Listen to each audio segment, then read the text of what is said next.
A Teoria da Bolsa de Ficção, por Ursula K. Le Guin. Nas regiões temperadas e tropicais, onde surgiram os hominídeos que evoluiriam em seres humanos, o principal alimento da espécie era vegetal. 65 a 80% do que os seres humanos comiam naquelas regiões nos períodos paleolíticos, neolíticos e pré-históricos foi exatamente isso. Apenas no extremo ártico, a carne era o alimento básico. Os caçadores de mamutes espetacularmente ocuparam as paredes das cavernas e a mente, mas o que realmente fizemos para permanecer vivos e gordos foi reunir sementes, raízes, brotos, folhas, nozes, bagas, frutas e grãos, adicionando a essa dieta insetos e moluscos e prendendo ou capturando pássaros, peixes, ratos, coelhos, frangos e pequenas presas fritas para aumentar a proteína. E nós nem trabalhamos tão duro nisso. Foi bem mais fácil do que os camponeses sendo escravizados em uma plantação depois que a agricultura foi inventada, e bem mais fácil do que o trabalho pago desde que a civilização surgiu. A pessoa pré-histórica média poderia fazer uma boa vida em cerca de 15 horas semanais de trabalho. 15 horas por semana para a subsistência deixa muito tempo para outras coisas. Tanto tempo que talvez os inquietos que não tiveram um bebê por perto para animar sua vida, ou habilidade em fazer ou cozinhar ou cantar, ou alguns interessantes pensamentos para pensar, decidiram inclinar-se em caçar mamutes. Os caçadores hábeis, então, voltavam cambaleando com uma carga de carne, grandes pedaços de ossos e uma história. E não foi a carne que fez a diferença, foi a história. É difícil contar uma história realmente emocionante de como eu arranjei uma semente de aveia selvagem de sua casca, e depois outra, e depois outra, e depois outra, e então outro, e então eu cocei minhas picadas de mosquito, e então alguém falou algo engraçado, e nós fomos para o riacho e tomamos uma bebida, e vimos alguns anfíbios por um tempo, e depois encontramos outra plantação de aveia. Não, isso não se compara e não pode competir com a forma como eu empurrei minha lança profundamente naquele imenso corpo peludo.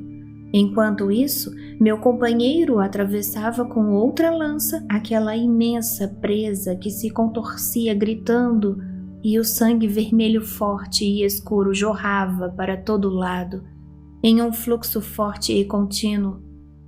O meu outro amigo foi esmagado por aquela coisa gelatinosa quando o mamute caiu em cima dele, mas eu atirei de um jeito infalível uma flecha que atravessou em linha reta pelo olho e atingiu o cérebro do animal. Essa história não é apenas ação. Ela tem um herói. Heróis são poderosos. Depois que isso foi assimilado, o homem e a mulher do cereal selvagem e suas crianças, as habilidades dos criadores, os pensamentos dos pensadores e os sons dos cantores, todos passam a fazer parte disto. Sentindo-se pressionados a buscar em seu trabalho cotidiano um conto do herói. Mas essa não é sua história, é a deles. Quando estava planejando o livro que acabou se chamando 3 Guinéus, primeira moeda britânica feita à máquina, era de ouro e proveniente da Guiné. Virginia Woolf escreve um cabeçalho em seu caderno, um glossário. Ela planejava reinventar as palavras em inglês, de modo a contar uma diferente história. Uma das palavras desse glossário é heroísmo, definido como um garrafismo. E herói, no dicionário de Woolf, é uma garrafa. O herói como uma garrafa é uma rigorosa reinvenção. É o que agora propõe. É a garrafa como o herói. Não apenas uma garrafa de gin ou vinho, mas a garrafa em seu sentido mais antigo de recipiente em geral. Algo que contém outra coisa. Se você não tem onde guardar, a comida vai escapar de você, mesmo algo tão descomplicado e simples como uma aveia. Você pode colocar o máximo que puder em seu estômago enquanto eles estão em sua mão, e este é o seu recipiente principal. Mas e amanhã de manhã, quando você acordar e estiver frio e chovendo, não seria bom ter apenas alguns punhados de aveia para mastigar e dar ao bebê para fazê-lo calar a boca? Mas como você consegue mais do que um estômago cheio e um punhado nas mãos? Então você se levanta e vai para a porcaria cheia de lama do pasto de aveia. E não seria bom colocar o bebê em algum lugar e poder pegar a aveia com as duas mãos? Uma folha, uma cabaça, uma concha, uma rede, um saco, um estilingue, uma bolsa, uma garrafa, uma panela, uma caixa ou um recipiente. Um suporte. A primeira tecnologia humana foi provavelmente um recipiente, um suporte. Muitos teóricos acreditam que as primeiras invenções humanas foram recipientes para armazenar produtos e coisas, algum tipo de apoio, uma rede. Assim diz Elizabeth Fisher em Woman's Creation, Criação das Mulheres, McGraw-Hill, 1975. Mas não pode ser. Onde então fica aquela coisa maravilhosa, longa, grande e dura? Um osso. Eu acredito que vi até em um filme onde o homem macaco ataca pela primeira vez alguém e então grita em êxtase por ter conseguido realizar o primeiro assassinato com sucesso.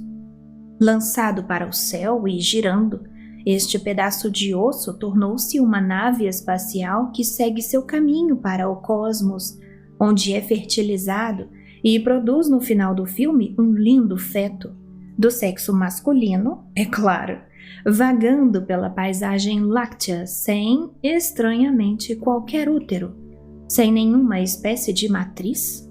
Eu não sei, eu nem me importo. Eu não estou contando essa história. Nós ouvimos isso.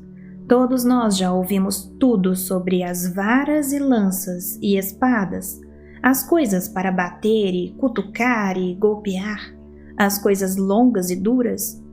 Mas nós não ouvimos sobre algo para colocar ou guardar as coisas, ao recipiente para a coisa contida. Essa é uma nova história. Isso é novidade. E isso é ainda mais velho, bem anterior àquilo que você está pensando. A arma, essa ferramenta tardia, luxuosa e desnecessária, torna-se usual muito tempo depois da faca e do machado, além de outras ferramentas indispensáveis, como a serra, a moedeira, a escavadeira. De que adianta desenterrar várias batatas se você não pode levar elas para comer em casa? Antes de criar a ferramenta que lança a energia para frente, nós criamos as ferramentas que trazem a energia para casa. Faz sentido para mim. Eu sou adepta do que a autora Elizabeth Fisher chama de a teoria da evolução humana por meio das bolsas, das sacolas. Essa teoria não apenas tenta dar conta de grandes áreas da obscuridade teórica e evita outras de imenso absurdo teórico, habitadas em grande parte por tigres, raposas e outros mamíferos altamente territoriais. Essa discussão me traz uma perspectiva e me fundamenta de um aspecto da cultura humana de uma forma que eu nunca pensei antes. Enquanto a cultura fosse explicada e elaborada a partir do uso de objetos longos e duros que furam, atacam e matam, eu nunca havia pensado como eu teria ou queria ter participado disso de alguma maneira. O que Freud confundiu por sua falta de civilização trata-se, na verdade, da falta de acreditar no compromisso ou no empenho da mulher à civilização, como observou Lillian Smith. A sociedade civilizada de que eles estavam falando, esses teóricos, evidentemente eram eles. Eles a possuíam, gostavam dessa sociedade. Eles eram os únicos humanos, totalmente humanos, contorcendo, furando, empurrando lanças, matando. Procurando ser humano também, busquei evidências do que era. Mas se era isso o que eu precisava, fazer uma arma e matar com ela, então estava claro que eu era extremamente defeituoso como ser humano, ou não humano de alguma forma. É isso mesmo, eles disseram. Você é uma mulher. Possivelmente não humana, certamente defeituosa. Agora fique quieta enquanto continuamos contando a história da ascensão do homem, o herói. Vá em frente, eu disse, vagando em direção à aveia selvagem, com um bebê carregado nas costas e outro pequeno carregando a cesta. Enquanto isso, você continua contando como o mamute caiu sobre o seu parceiro e como Caim matou Abel, ou como a bomba caiu sobre Nagasaki e como a geleia de fogo caiu sobre os aldeões e como os mísseis cairão sobre o império do mal, e todos os outros passos que contam a ascensão do homem.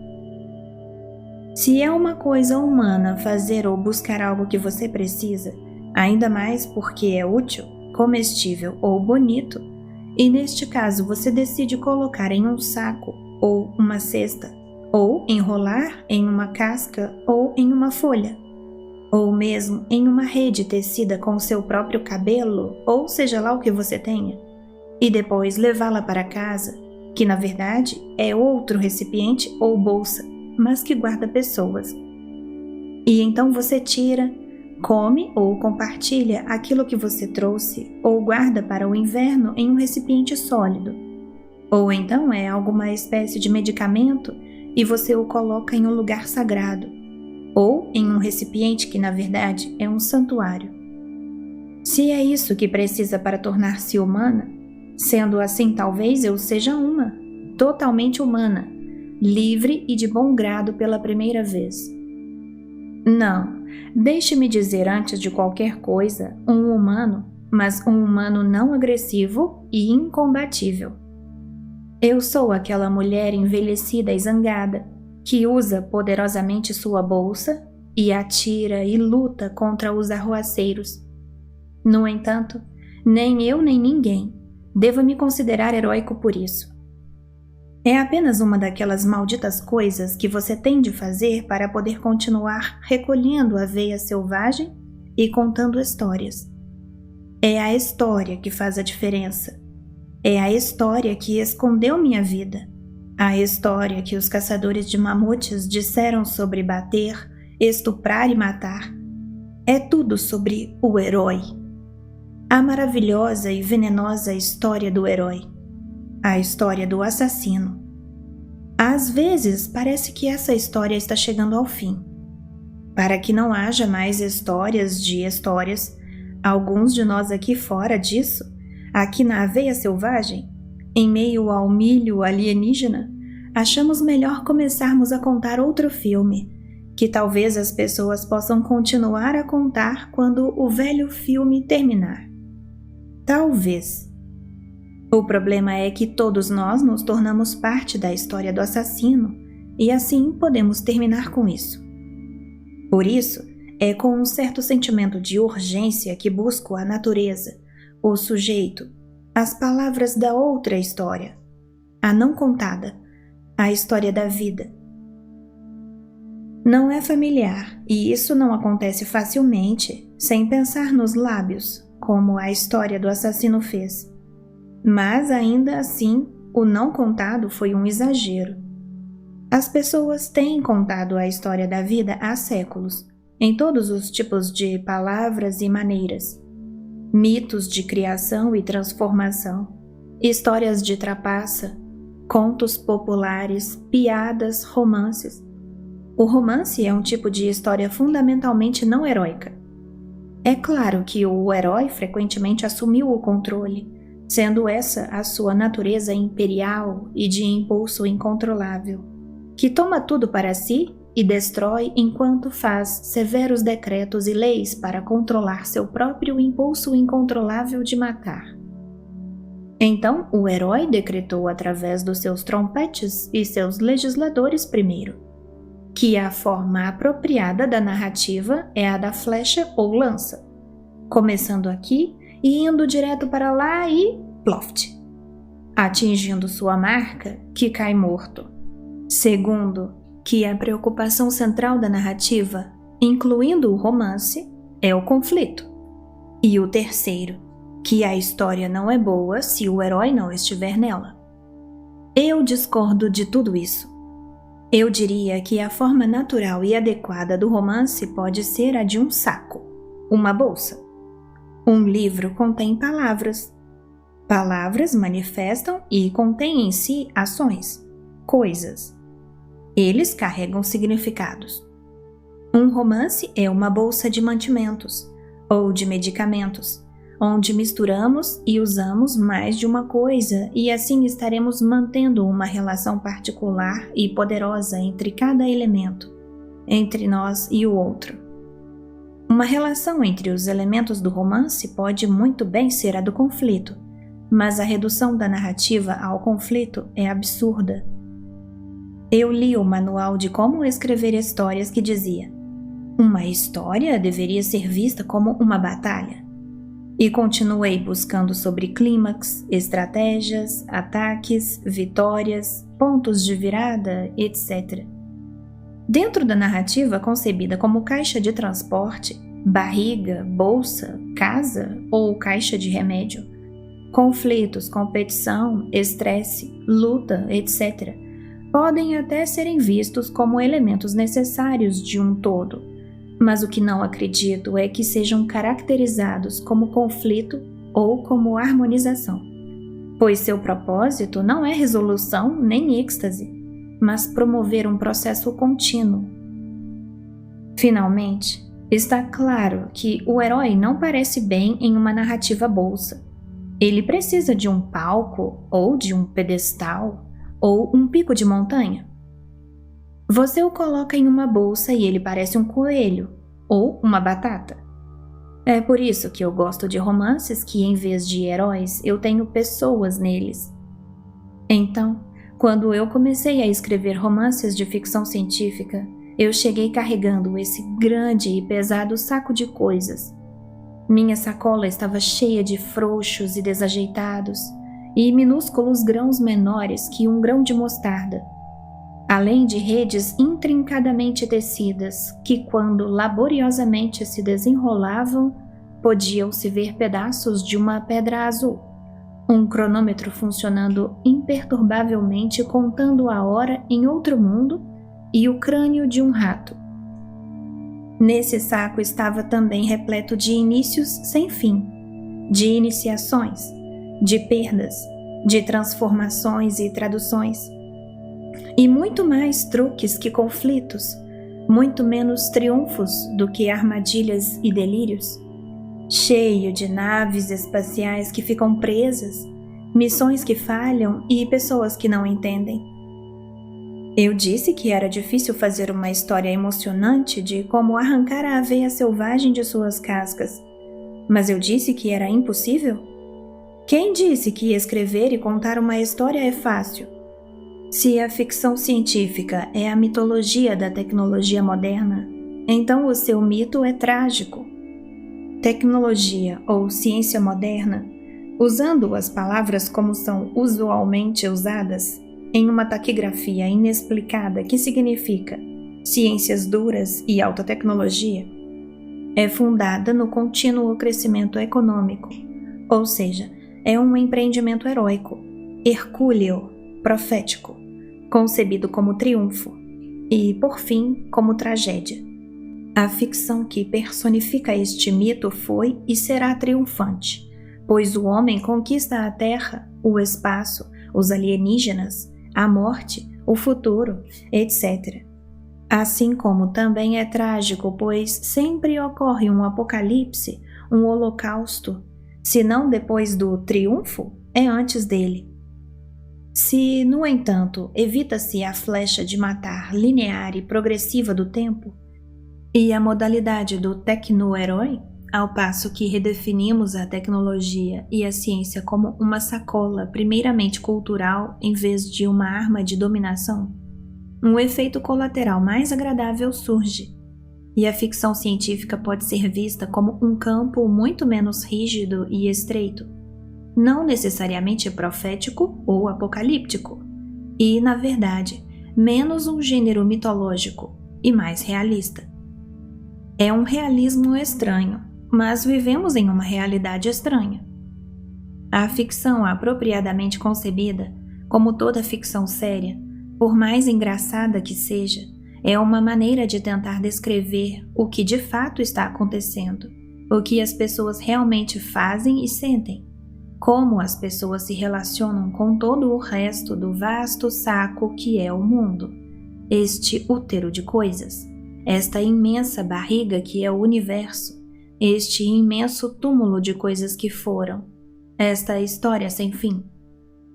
Dentro dela, como em toda ficção, haverá espaço suficiente para manter até mesmo o homem aonde ele pertence, em seu devido lugar no esquema das coisas.